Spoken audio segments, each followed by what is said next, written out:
Olá, gente. Que prazer, que maravilha é poder estar com todos vocês mais uma vez. Sejam muito bem-vindos à nossa sala de leitura, o nosso encontro diário com a Palavra de Deus. Hoje é o nosso dia de número 316 do nosso plano de 365 dias.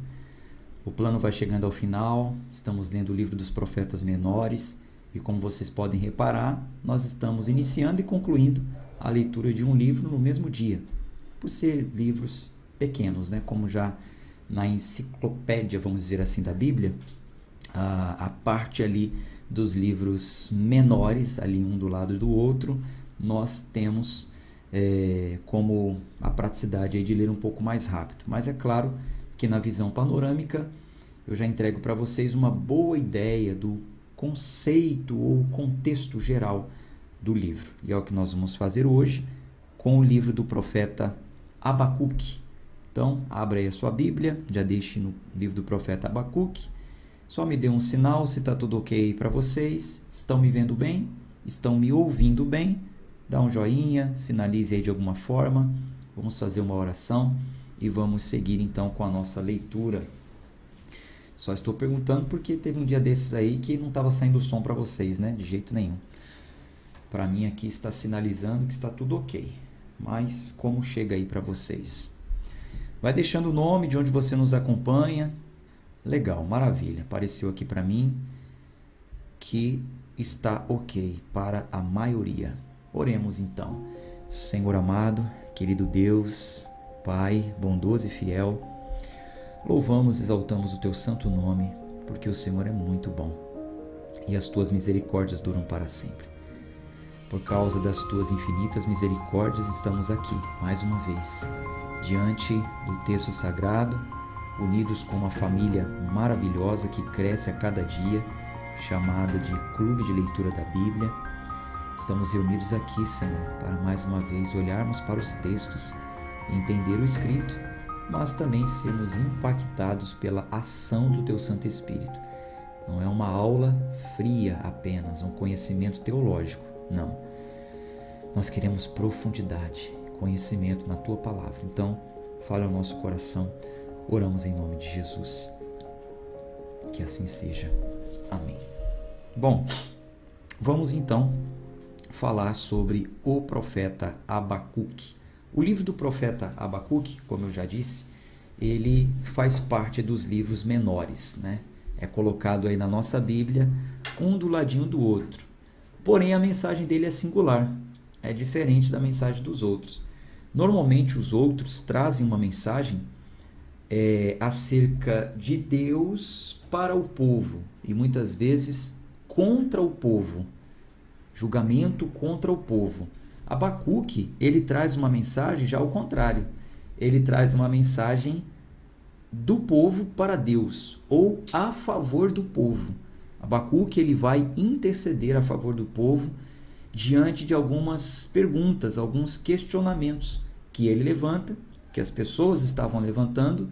Então, ousadamente, ele leva esses questionamentos ao Senhor e obtém a resposta. Os questionamentos de Abacuque são conhecidos, Jó também teve esses questionamentos, a humanidade em geral também tem esses questionamentos. Um dos questionamentos de Abacuque foi o seguinte: como nós vamos entender a maneira de Deus agir na história? Como que a gente consegue entender essa maneira de Deus estar agindo? Se nós normalmente vemos Deus usando os ímpios para ferir os que são, entre aspas, menos ímpios. Então, eles estavam com uma grande dificuldade de entender isso. Não conseguem entender a forma que Deus age. Essa forma de Deus agir. O que nós temos visto são os que são mais ímpios, muitas vezes sendo beneficiados daqueles que não são tão ímpios assim. Também são ímpios, né? O povo de Israel tinha os seus pecados, mas em paralelo com uma nação muito ímpia, muito cruel, muito corrupta, muito idólatra, já de tradição, Abacuque estava achando que não tinha coerência nisso. E a resposta de Deus para essa objeção de Abacuque foi: o justo viverá pela fé. Mas nós vamos falar mais sobre isso no decorrer da leitura, quando chegarmos lá no capítulo 2, que é onde está escrito isso. Bom, não há muita coisa a se falar sobre Abacuque. Nós não vemos Abacuque aparecendo em outros livros. Há citação de coisas que ele disse, mas sobre a vida mesmo de Abacuque, nós não temos nada na Bíblia falando sobre a vida dele. Então, não tem muita coisa a se falar. Quando olha para o significado do seu nome, também não fica muito claro assim. Alguns estudiosos acreditam que Abacuque vem da palavra hebraica no original Shabak, que traduzido seria abraçar. Mas Shabak na escrita C-H-A-B-Q não parece ser uma escrita hebraica, a forma hebraica de se escrever. Então, estudos apontam para uma outra forma de estar escrita, que seria Abaqueu, com 2B, Abaqueu, que também não é hebraica, mas é uma língua ali amiga, prima, vamos dizer assim, um nome mais técnico, é um idioma semítico, ou seja, parente do hebraico, que traduzido significaria uma planta ou uma árvore frutífera. Mas é só um significado aí para o nome de Abacuque e não há muita clareza sobre isso. Um contexto histórico. Abacuque, ele profetizou a invasão de Judá. Judá sofreria uma invasão. E essa invasão seria pelos caldeus. Nós conhecemos melhor os caldeus como babilônicos, a invasão babilônica. Mas o termo caldeu inicialmente apareceu ali por volta do século IX, quando Abacuque ele pronuncia essa invasão, se tratando de um povo que estava ali naquela região. Mais para frente que esse povo vai se tornando famigerado como os babilônicos, né? Ou os babilônios, no caso, né? Mas no sentido original, mas quando tudo isso começou, eles eram conhecidos como caldeus. Com o passar do tempo, um dos primeiros reis dos caldeus, que foi Merodach, ele assumiu o reinado, assumiu e perdeu por 2 vezes. E aí no final do século VIII, quem assume no lugar dele é Nabopolassar, que aí sim ele começa a desbaratar o império assírio com o auxílio dos medos, e aí ele impõe então o império neobabilônico. Seria uma junção aí de Nabopolassar com os caldeus, e aí forma ali um império neobabilônico. A história vai crescendo e a gente já sabe onde tudo isso chegou, né? Isso chega lá para Nabucodonosor, rei da Babilônia, que seria aí o sucessor do sucessor. Todos os reis babilônicos recebiam esse título, Nabucodonosor I, Nabucodonosor II, enfim. Aí nós conhecemos que, por fim, esse ataque foi feito para todo o território de Israel, inclusive Judá, e todos foram exilados. Mas Abacuque é um profeta que fala disso muito antes, por volta do século IX a.C. Aquele ataque babilônico aconteceu por volta do século VI. Então veja que Nabucodonosor ele já tinha falado isso muito antes. Bom, um propósito do livro. Qual foi o propósito? Qual a mensagem que Abacuque entregou e como que nós podemos olhar para isso, para a nossa vida também, para os nossos dias? Veja, assim como o livro de Jó, Abacuque ele tem que lidar com aqueles problemas de entender a forma de Deus agir, os caminhos de Deus. Se lembram que isso aconteceu lá no livro de Jó? Abacuque também ele fala sobre isso. Por que Deus permite que a injustiça prevaleça? Nós temos isso logo lá no capítulo 1, versículo 1. Deixa eu colocar aqui a Bíblia na tela para vocês verem. Versículo 3, capítulo 1, versículo 3. Por que me mostras a iniquidade e me fazes ver a injustiça? Pois a destruição e a violência estão diante de mim, e há quem suscite a contenda e o litígio. Então, ele está diante de uma questão muito difícil. Por que Deus está permitindo essa injustiça? Por que os inimigos estão prevalecendo? Como é possível Deus usar os mais ímpios, que eram os babilônicos, para punir os menos ímpios, vamos dizer assim, que eram os judeus no caso, né? Isso aqui também está no versículo 13 do capítulo 1, mas nós vamos ler juntos já, daqui a pouquinho. Bom, Deus ele não dá uma resposta direta a essas perguntas de Abacuque, mas nós temos a resposta no capítulo 2 e nós vamos ler. Então Abacuque ousadamente faz essas perguntas e no capítulo 2 nós temos uma resposta para tudo isso. Essa primeira questão das pessoas estarem sofrendo ataques, sendo injustiçadas e não acontecer nada com aqueles que atacavam eles. E essa outra questão também de os ímpios estarem sendo usados como um instrumento para punir os menos ímpios. A gente vai ver uma resposta lá no capítulo 2. Abacuque também fala sobre a grandeza de Deus, a soberania de Deus. Abacuque nos mostra que Deus ele é grande e ele vive eternamente. Em um paralelo ali, Abacuque coloca que Deus é diferente dos outros deuses. Os deuses feitos pela mão dos homens, deuses de madeira, de pedra, que não têm vida nenhuma. Então, Abacuque ele nos mostra que as profecias do Senhor se tornam realidade. Ele é soberano, ele fala e faz e cumpre, não como os outros deuses, que supostamente falavam, né? Falar, literalmente, não falavam, eram imagens, mas supostamente os seus profetas diziam, né, que eles falavam, mas não se cumpria aquilo que eles diziam. Bom, Abacuque também fala sobre a justiça oculta de Deus. Ele nos mostra que Deus é um Deus santo. E Abacuque, ele esperava que Deus, por ser um Deus santo, ele combatesse com justiça. E mesmo que algumas vezes fosse difícil ver a justiça de Deus em ação, na história da humanidade, né? Olhando para toda a história da humanidade, muitas vezes parece que não se vê a justiça de Deus. Mas é Deus agindo ali de forma oculta, mas é o próprio Deus agindo, é o próprio Deus permitindo certas situações. Deus ele vai permitindo que o mal prevaleça por um tempo, para que a maldade dos homens seja revelada e assim Deus cumpra o seu propósito bom no final. No final das contas, os ímpios vão pagar. Deus virá para aniquilá-los. Nós vamos ver isso lá no capítulo 3. Então, Abacuque também destaca que a justiça de Deus às vezes age de forma oculta. Não conseguimos ver, mas ele está agindo sim. E ele fala também sobre a fé. O versículo-chave do livro de Abacuque é muito conhecido. O justo viverá pela fé. Eu coloquei uma enquete lá no nosso grupo. A maioria diz que já ouviu esse versículo.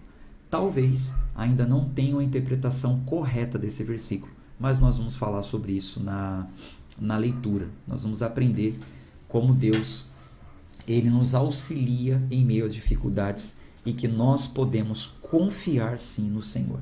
Então isso acaba contribuindo para o entendimento bíblico de uma forma ampla, porque Abacuque trata dessa questão que muitas vezes nos confrontamos também, sobre como discernir os propósitos de Deus, como entender a vontade de Deus, como entender a forma que Deus está agindo nesse mundo, muitas vezes ímpios prevalecendo, menos ímpios perdendo. Como que a gente entende isso? Ele nos mostra, ele nos dá também uma percepção sobre a vontade de Deus, e que a vontade de Deus ela é revelada ao longo de toda a Escritura, as promessas que Deus fez a Abraão, o desejo que Deus tem de termos uma vida abundante, o desejo do Senhor, o anseio do Senhor para que vivamos em uma comunidade, uma nação só, um só povo, uma comunidade cheia de alegria, de segurança, de justiça. Então, no final das contas, ele vai nos mostrar que nós viveremos tudo isso, mas apenas pela fé. Somente pela fé nós viveremos tudo isso.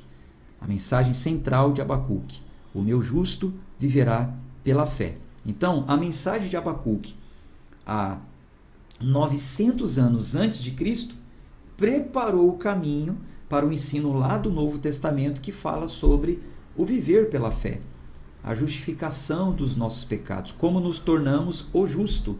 O justo viverá pela fé. Quem é o justo? Quem é esse que é justificado? Aqueles que aceitam a Cristo como seu Salvador. E como que eles irão viver? Eles irão viver pela fé. De fé em fé. Isso está lá em Romanos, capítulo 1, versículo 17.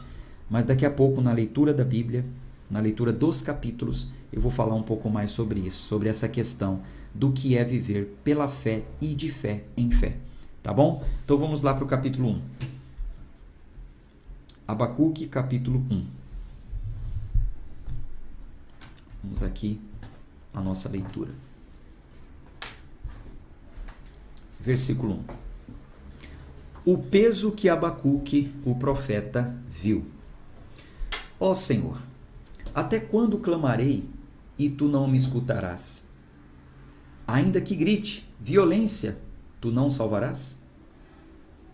Por que me mostras a iniquidade e me fazes ver a injustiça?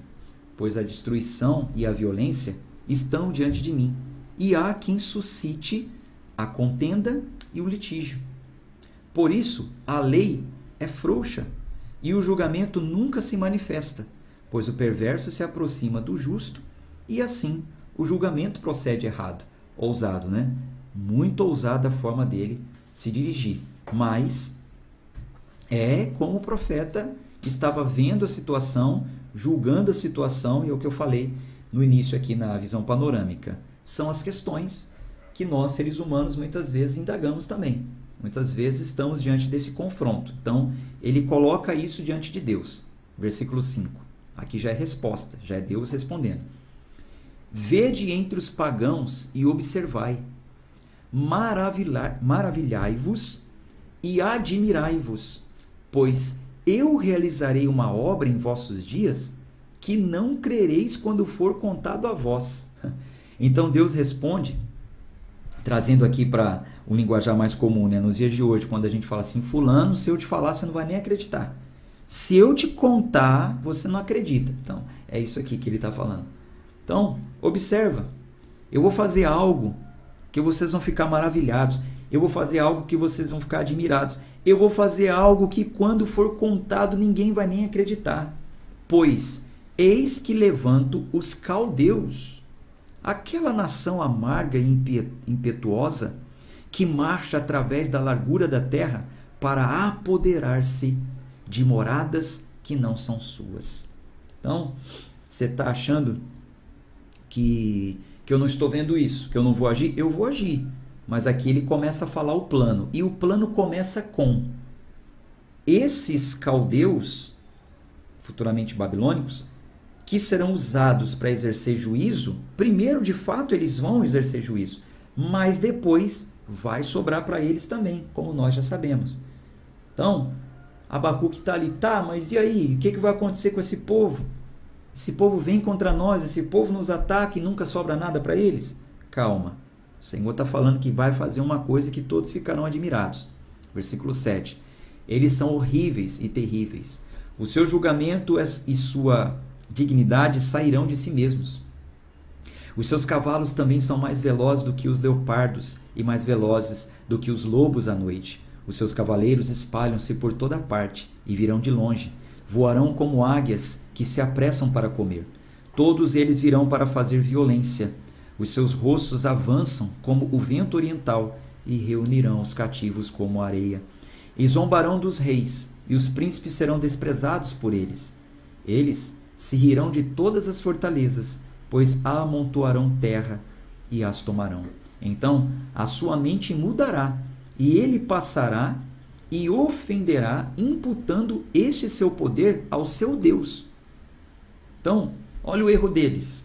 Deus está falando, eu vou permitir que eles façam isso, eu vou permitir que eles ataquem vocês, eles são um povo muito forte mesmo. E o erro deles vai ser o seguinte, eles vão achar que quem fez isso por eles é o Deus deles. Eles não reconhecerão que foi eu que permiti. Lembra disso? O orgulho do rei babilônico, o orgulho de Tiro, que foi comparado com Lúcifer e tal, aquela toda história que nós já lemos. Pois bem, é disso aqui que se trata. Versículo 12. Não és tu desde a eternidade, ó Senhor, meu Deus, meu santo, nós não morreremos. Ó Senhor, o puseste para julgamento, e tu, ó Deus poderoso, o estabeleceste para a correção. Então Abacuque fala assim, tudo bem, entendi. O Senhor é Deus. O Senhor é Deus desde a eternidade, nós somos o teu povo, não morreremos. O Senhor sabe o que está fazendo. O Senhor colocou ele para julgamento, o Senhor irá usá-lo para julgamento, ó Deus poderoso. O Senhor estabeleceu também para a correção. Então, ele está entendendo aqui a forma que Deus trabalha. Versículo 13. Tu és tão puro de olhos que não podes ver o mal e não podes contemplar a iniquidade, porque olhas para os que procedem traiçoeiramente e asseguras a tua língua quando o perverso devora o homem que é mais justo do que ele. Então, a segunda indagação, né? Tá, então primeiro já entendi que não vai ficar assim, vai ter troco para eles, tá?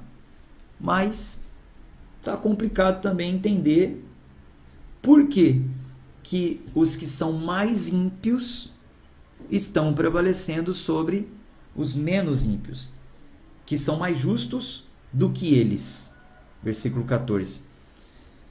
E farias os homens como os peixes do mar, como os répteis, que não tem quem os governe? Eles levantam a todos com o anzol e apanham-nos com a sua rede e os ajuntam na sua varredura. Por isso se regozijam e se alegram.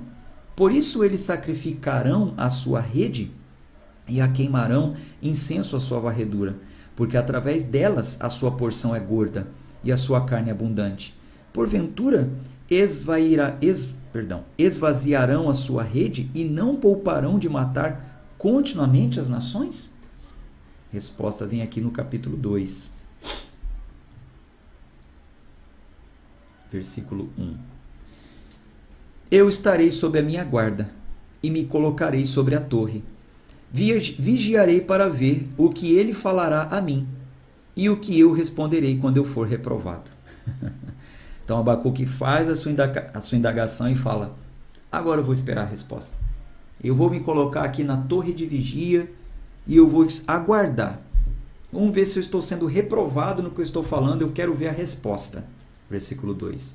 Então o Senhor me respondeu e disse, escreva a visão e faça bem legível sobre tábuas, para que a possa ler quem passa correndo. Porque a visão é ainda para o tempo determinado, mas no final ela falará e não mentirá. Se tardar, espera, porque certamente virá, não tardará. Então, escreve a visão. O que eu vou fazer? Tem um tempo determinado para isso. Mas no final todo mundo vai entender. Todo mundo vai saber que foi eu que fiz. Espera que vai acontecer. Versículo 4. Eis que a alma dele, que é orgulhosa, não é reta nele, mas o justo viverá pela sua fé.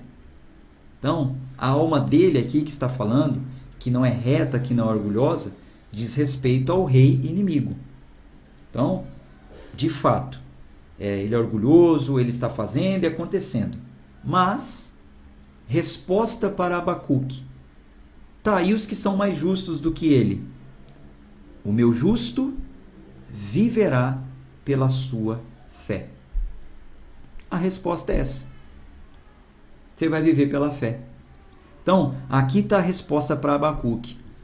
O povo ímpio, o povo arrogante, que Abacuque dizia, era mais ímpio e mais arrogante do que ele imaginava. Deus chega aqui e fala. Ele é orgulhoso, a sua alma não é reta nele realmente. Então, Deus está afirmando, sim, o orgulho e a arrogância desses inimigos.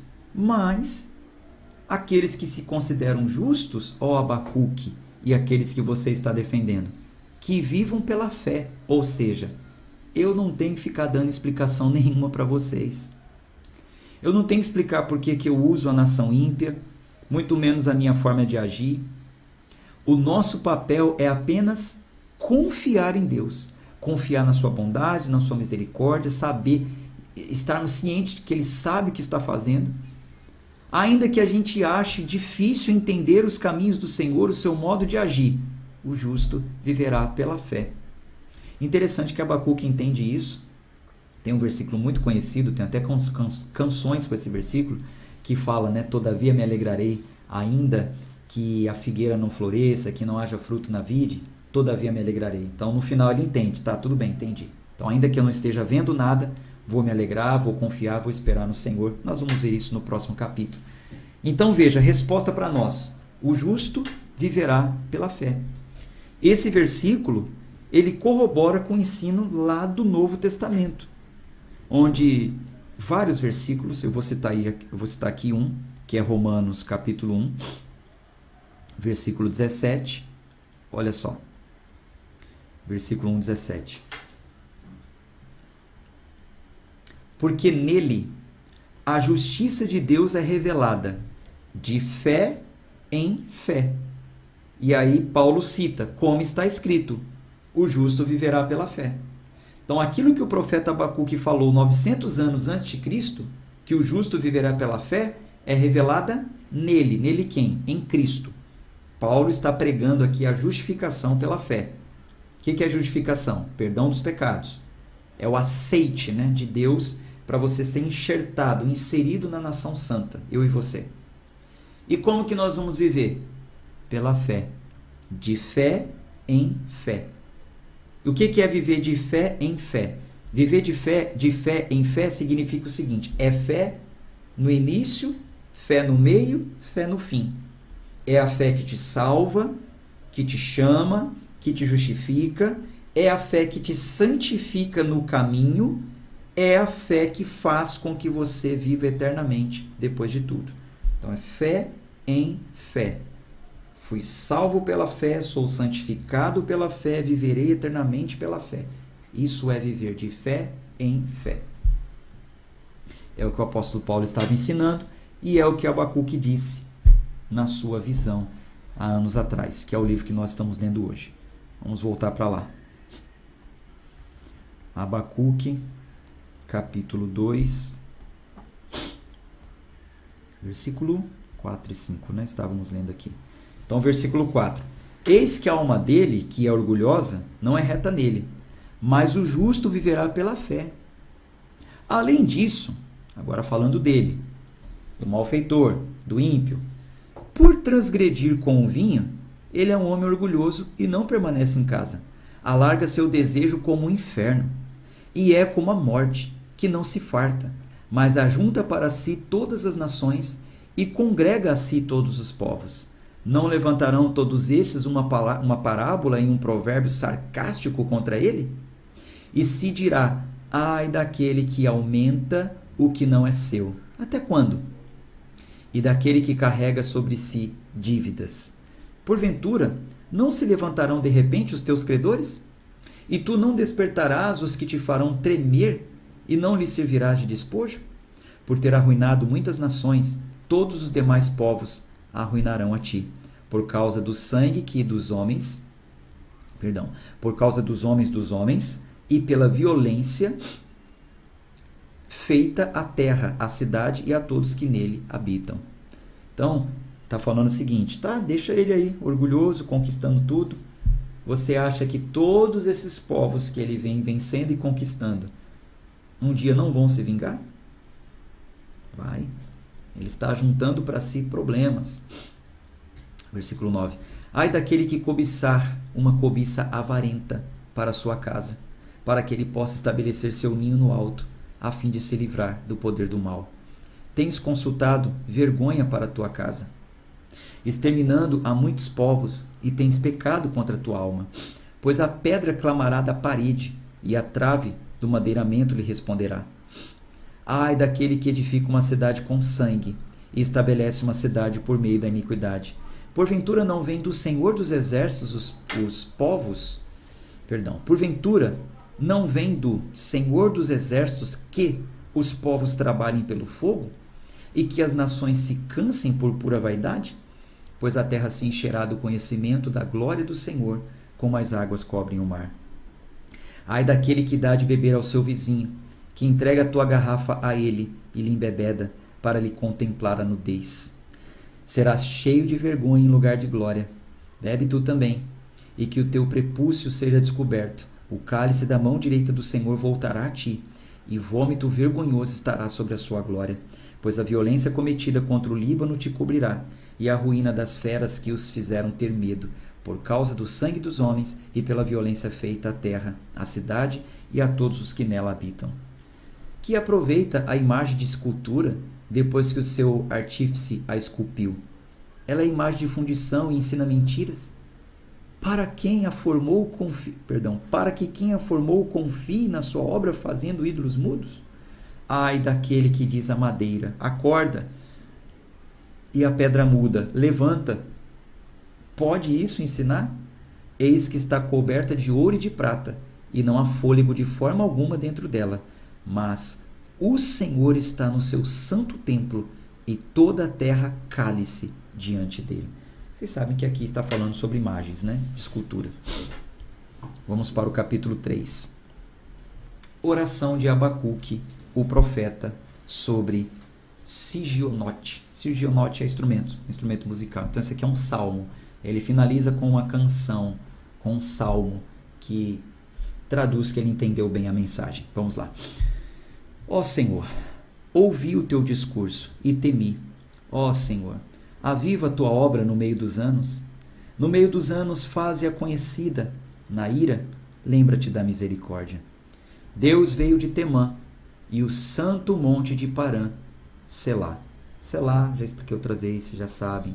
Às vezes é uma pausa na música, é uma mudança de tom, uma mudança de entonação, enfim.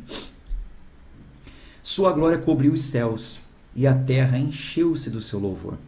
E o seu resplendor era como luz, ele tinha raios saindo de sua mão, e ali estava o esconderijo da sua força. Adiante dele ia a peste, e brasas ardentes saíam aos seus pés. Ele parou e mediu a terra, contemplou e separou as nações, e os montes perpétuos foram espalhados. As colinas eternas se curvaram, seus caminhos são eternos. Eu vi as tendas de Cusã em aflição, e as cortinas da terra de Midian tremiam. O Senhor estava descontente com os rios? A tua ira era contra os ribeiros? A tua indignação era contra o mar, visto que andas montado sobre os teus cavalos e nas tuas carruagens de salvação? O teu arco se fez completamente descoberto, de acordo com os juramentos das tribos, até mesmo a tua palavra, Selá. Tu fendestes a terra com os rios, os montes te viram e tremeram, a inundação das águas passou, o abismo proferiu sua voz e levantou as suas mãos ao alto. O sol e a lua pararam nas suas habitações, à luz das suas flechas andaram, e ao resplendor da sua lança reluzente. Marchastes pela terra com indignação, trilhaste os pagãos com ira. Tu saístes para a salvação do teu povo, até mesmo para a salvação do teu ungido. Tu feristes a cabeça da casa do perverso, descobrindo a fundação até o pescoço. Selá. Tu atravessastes com as lanças a cabeça das suas vilas. Eles saíram como um vendaval para me espalhar. A sua alegria era como se estivesse para devorar o pobre em segredo. Tu marchastes pelo mar com os teus cavalos, pela multidão de grandes águas. Quando o ouvi, a minha barriga tremeu, os meus lábios se estremeceram à sua voz, e podridão entrou nos meus ossos. Eu estremeci dentro de mim. Descansarei no dia da tribulação, quando ele subir contra o povo e invadi-los com suas tropas. Olha a resposta. Mesmo que a figueira não floresça, nem haja fruto nas videiras, ainda que o trabalho da oliveira falhe e os campos não produzam alimento, ainda que o rebanho seja cortado do seu aprisco e não haja gado nos estábulos, ainda assim regozijarei no Senhor, exultarei no Deus da minha salvação. O Senhor Deus é a minha força, e Ele fará os meus pés como os das corças, e me fará andar sobre os meus lugares altos. Para o cantor mor sobre os meus instrumentos de corda. Dedicou esse salmo para o líder de canto, né? Para compor ali uma canção com essa letra. E que letra maravilhosa, né? Bom, assim a gente encerra mais um livro, entendendo que vamos viver pela fé e pela fé somente. De fé em fé. Não precisamos ver para crer, estar agarrado a nada, mesmo sem entender muitas vezes a forma de Deus agir. Viva pela fé. Coloque aí nos comentários antes de sair. Eu vivo pela fé. Coloque aí. Eu vou colocar aqui, ó. Tem muita gente que está acompanhando a gravação em outro horário que não está colocando, hein? Eu estou só de olho. Eu vivo pela fé. É isso aí. Viva pela fé. Ainda que não tenha flores, que não tenha frutos, que não tenha o gado, ainda que a coisa pareça realmente estar muito difícil, o Senhor fará os seus pés mais ligeiros do que os das corças, para que você se saia de qualquer situação difícil. Aguarde, confie, espere no Senhor. Um abraço de fé e força. Até amanhã no horário comum, se Deus quiser. Tchau, tchau.